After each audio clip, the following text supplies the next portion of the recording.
Bom dia. Primeiramente, agradeço o convite para, em nome do Ministério do Meio Ambiente, trazer a nossa posição, nosso posicionamento em relação a esse projeto de lei que estabelece regras para preservar a calha principal e o curso natural do Rio Araguaia.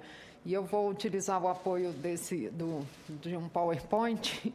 Eu não sei se dá para todos enxergarem daí, mas inicialmente eu quero colocar que o Ministério do Meio Ambiente reconhece o mérito da proposta, que se preocupa com a preservação de um rio tão importante, um rio nacional tão importante para o país. Só que nós gostaríamos de levantar algumas questões de implicância em relação à Política Nacional de Recursos Hídricos. Ali está um mapinha, eu vou ter que até levantar para poder... Mas a senhora... precisa gravar, né? Então, o mapa, esse mapinha que está demonstrado, eu estou baseando a minha fala em dois documentos. Um é o Plano de Estratégico de Recursos Hídricos Tocantins-Araguaia, aprovado em 2009 pelo Conselho Nacional de Recursos Hídricos, que traz orientações em relação à gestão de recursos hídricos na bacia ou região hidrográfica Tocantins-Araguaia. E o outro documento é a própria Lei 9433, que estabelece a Política Nacional de Recursos Hídricos e cria o Sistema Nacional de Gerenciamento de Recursos Hídricos. Esse mapa que vocês veem da bacia do Rio Araguaia, ele trata os principais problemas e conflitos identificados na bacia na ocasião de elaboração desse plano. E a gente observa naquela mancha lilás, no trecho médio do rio. Ah, tá. Aqui. Agora é só ver. Nessa manchinha lilás que ocorre o trecho médio do Rio Araguaia, ela é uma área de proteção. É a área mais sensível, o trecho mais sensível do rio, porque comporta terras indígenas, comporta áreas de preservação ambiental, um sítio Ramsar, que é um sítio de áreas úmidas, que existem compromissos do Brasil no sentido da conservação dessas áreas úmidas. Então, é uma área sensível da bacia e que merece uma preocupação. E o plano orienta que qualquer tipo de outorga que vá influenciar nessa área da bacia deve levar em conta antecipadamente quais seriam as consequências disso no fluxo, na dinâmica do rio como um todo. Então, essas áreas verdes também relacionadas à bacia do Araguaia são áreas de inundação, são problemas relacionados à inundação. E essa área mais embaixo, laranja, é uma área onde ocorrem processos erosivos. Então, o rio, outra questão, todo o pontilhado do rio, praticamente todo o curso do rio, ele tem problemas relacionados ao impacto da indústria turística na questão ambiental. Então, o próprio turismo, que é um uso ressaltado aí pelo projeto de lei, ele traz impactos ambientais para a calha do Rio Araguaia. A gestão de recursos hídricos, ela divide essa bacia do Araguaia em algumas unidades de planejamento, e dessas unidades, a principal, assim, a maior preocupação em termos do ponto de vista ambiental está relacionado ao Médio Araguaia. E pode passar. Então, como eu disse, nosso posicionamento está baseado na Política Nacional de Recursos Hídricos.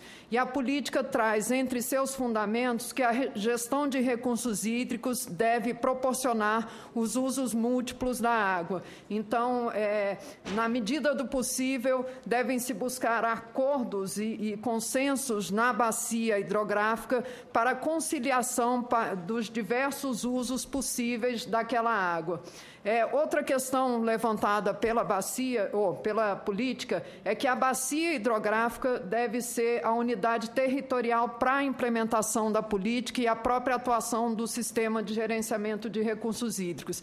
A preocupação com a bacia se reflete, claro, na calha do rio. Então, muitas vezes, uma preocupação em você restringir usos na calha do rio não vai resolver o problema do rio. Às vezes, o problema do rio, e no caso deste especificamente, está relacionado ao uso e ocupação do solo na bacia. Então, diversos empreendimentos na bacia afetam a calha do rio Araguaia. Por isso, olhar somente a calha, esquecendo do contexto da bacia hidrográfica, pode ser não efetivo no sentido de preservar esse rio. A outra questão também colocada pela lei é que a gestão deve ser descentralizada e contar com a participação do poder público, dos usuários e das comunidades. Então, a tomada de decisão em relação à gestão de recursos hídricos deve envolver esses diversos atores que fazem parte dos colegiados de recursos hídricos. No caso da bacia, hoje ela ainda não conta com um comitê de bacia hidrográfica, mas onde não existe o comitê, quem decide sobre a questão da gestão na bacia é o Conselho Nacional de Recursos Hídricos, principalmente quando envolve aproveitamentos de recursos hídricos cujas repercussões extrapolem o âmbito dos estados. Então, a política se organiza por meio desses colegiados de recursos hídricos, portanto, é uma política que sai daquela perspectiva do comando e controle e regulação e passa para uma perspectiva de decisão consensuada, deliberação conjunta, para decisões envolvendo a gestão das bacias hidrográficas. E aí, no plano estratégico Tocantins-Araguaia, eles trabalham, ao final de todas as etapas do plano, eles trabalham uma análise integrada desses resultados que foram levantados e levantam algumas potencialidades para a bacia como um todo e algumas dessas estão especificamente relacionadas à bacia do Araguaia. Então, é uma bacia que tem água em abundância e que favorece o desenvolvimento dos usos múltiplos da água. É uma bacia que tem um potencial hidrelétrico grande, a bacia Tocantins-Araguaia, mas a grande parte desse potencial está localizado na região do Tocantins, da bacia do Tocantins, e a sub-região do Araguaia ele detém apenas 16% desse potencial. Atualmente não possui usinas hidrelétricas em operação. A questão agropecuária, que é uma questão que não está na cara, que está na bacia, né, no solo, ela tem, na bacia como um todo, ela encontra condições favoráveis para o desenvolvimento e vem crescendo acima da média anual. A questão da irrigação também encontra-se com um grande potencial de crescimento na bacia. A pesca e a aquicultura, principalmente no Rio Araguaia, você tem uma grande produção pesqueira e também na perspectiva do uso turístico, você tem a prática da pesca amadora, você também tem a possibilidade de desenvolvimento do corredor norte-sul com potencialidade de integração dos sistemas de transporte hidroviário, ferroviário e rodoviário, melhorando o fluxo de commodities no país. O turismo, ele se encontra muito localizado nessa região de ecoturismo, né, das praias do Araguaia, e também está muito voltado para a questão da pesca esportiva e também a questão da biodiversidade. As principais unidades de conservação e áreas de proteção estão concentradas naquela região que eu mencionei anteriormente, que é a região do submédio Araguaia. As fragilidades identificadas, a questão da alteração dos regimes dos rios em função dos barramentos, mas isso ocorre principalmente na região do Tocantins, se a gente está olhando a bacia como um todo, o uso excessivo dos recursos hídricos, que tende a crescer, principalmente relacionados aos empreendimentos agrícolas. A bacia também sofre com secas e inundações, e naquela mapa que eu mostrei, alguns trechos do rio Araguaia sofrem especificamente com inundações, que além da questão do fenômeno natural, a questão da drenagem urbana daquela região lindeira da bacia extrapola e aumenta os impactos dessas inundações. A navegação é dificultada, principalmente na área do Tocantins, por causa da inexistência de eclusas nos barramentos hidrelétricos.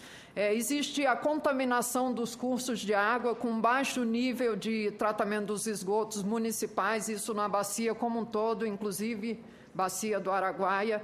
A questão da biodiversidade terrestre e aquática, esses grandes projetos agropecuários com uma pressão sobre a vegetação implica na conservação da biodiversidade terrestre, e os barramentos também prejudica a biodiversidade aquática.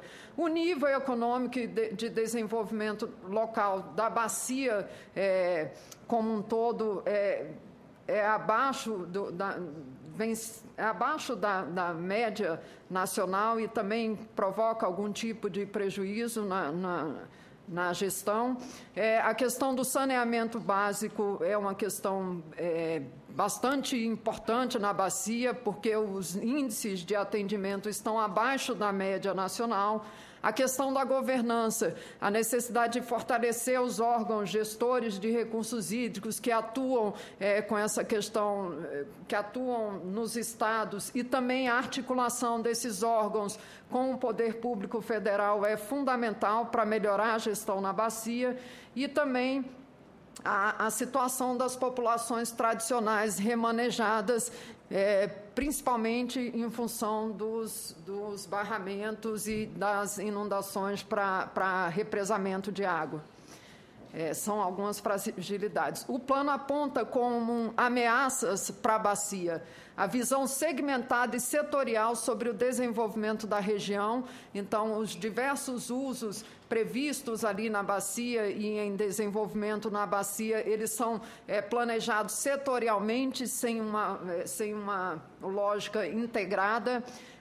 A questão dos ingressos de cada vez mais empreendimentos sem um adequado planejamento e essa visão integrada com os diversos usos, ela pode gerar uma pressão ambiental, e em especial sobre os recursos hídricos. E alguns desafios que o plano elenca é que no rio Araguaia a água desempenha, não só no rio, mas na bacia como um todo, a água desempenha um papel estratégico na região, e tanto em termos de disponibilidade quanto a questão da qualidade da água, e é necessário cada vez mais aprimorar o planejamento e a gestão para a sua utilização e conservação. Também é necessário que no âmbito dos governos, tanto federal como nos estados, se haja uma melhor articulação dessas políticas públicas setoriais, e aí podem ser pensados em mecanismos para essa articulação. E, finalmente, hoje a bacia ainda não conta com um colegiado de recursos hídricos que reúna os diversos atores interessados na gestão para discutir o desenvolvimento da bacia hidrográfica como um todo. Então, é importante preencher essa lacuna institucional, buscando a formalização desse colegiado de recursos hídricos. Aí estão as referências, basicamente o plano e a lei 9433, eu acho que termina por aí. Então, concluindo, reconhecendo o mérito da proposta, a gente considera que a proposta ela tem algumas implicâncias que vão contra ao que dita a Lei 9433, que é a lei que rege a política de recursos hídricos, e é válido aprofundar a discussão e pensar, talvez, numa lógica que ultrapasse a visão da calha do rio e que pense a bacia hidrográfica como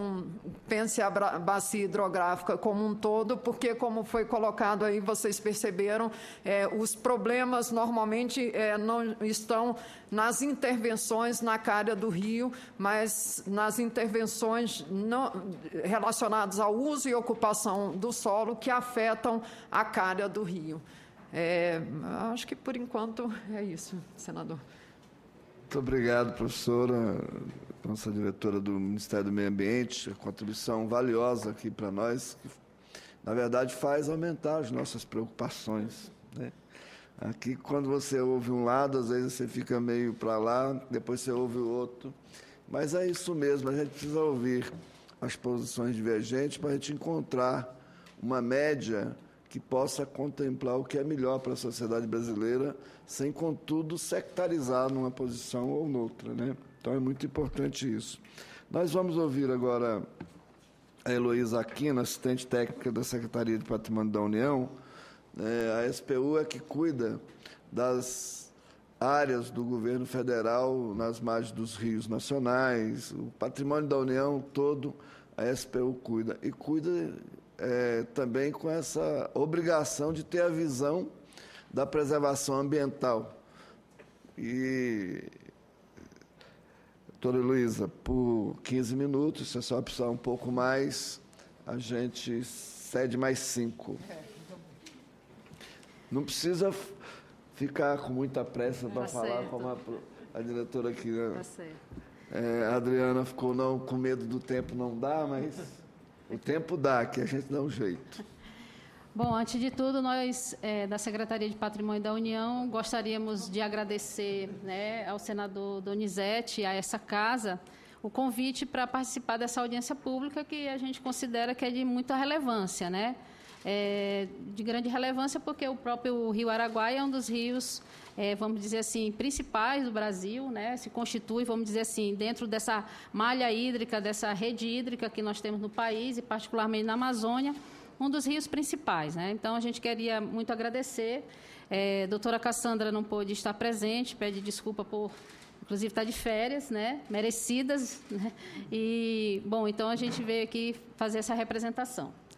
Bom, assim, a princípio, nós fizemos um estudo aqui sobre o projeto de lei e a gente queria concordar com a nossa colega do Meio Ambiente sobre o mérito dessa proposta, né? De fato, é um projeto de lei de relevância, né?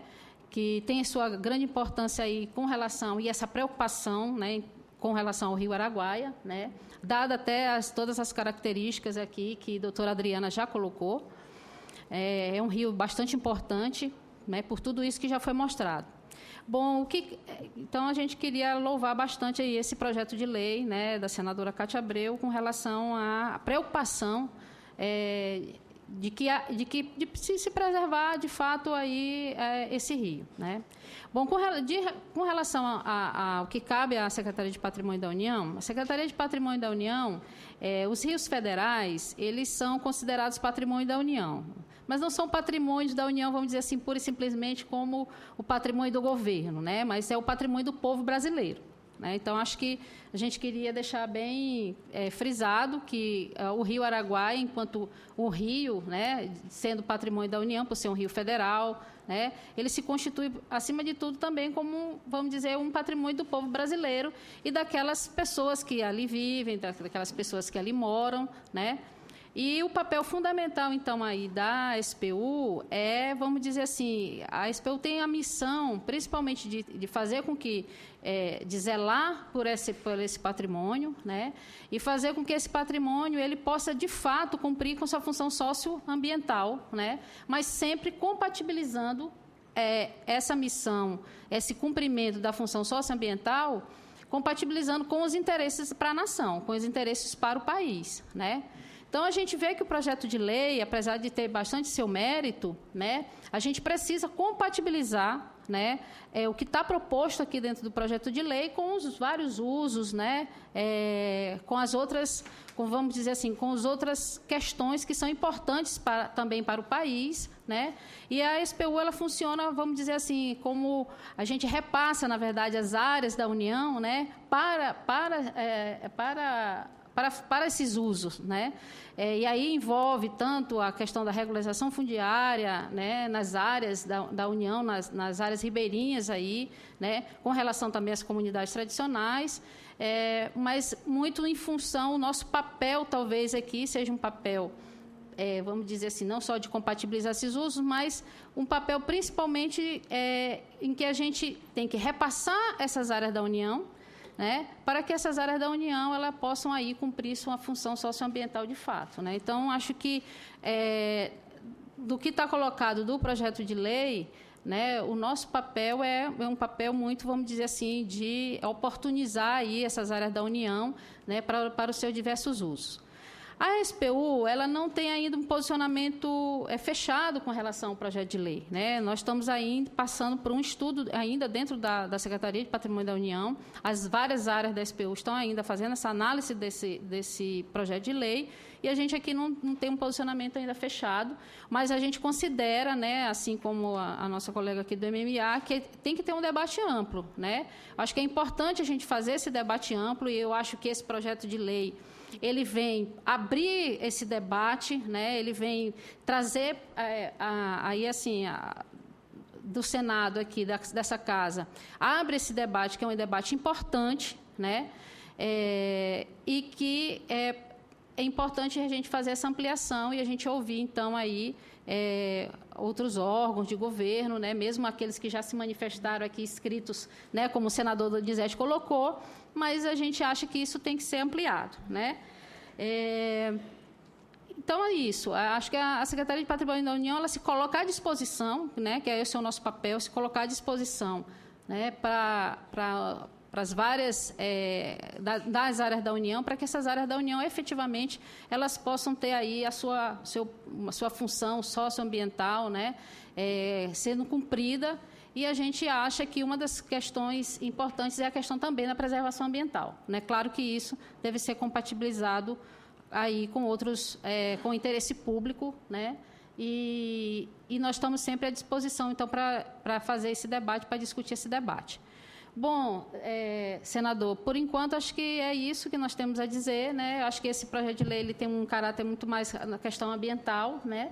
Mas a Secretaria de Patrimônio da União se coloca aí para a ampliação desse debate e está presente aí nessa ampliação de debate, né? Se assim for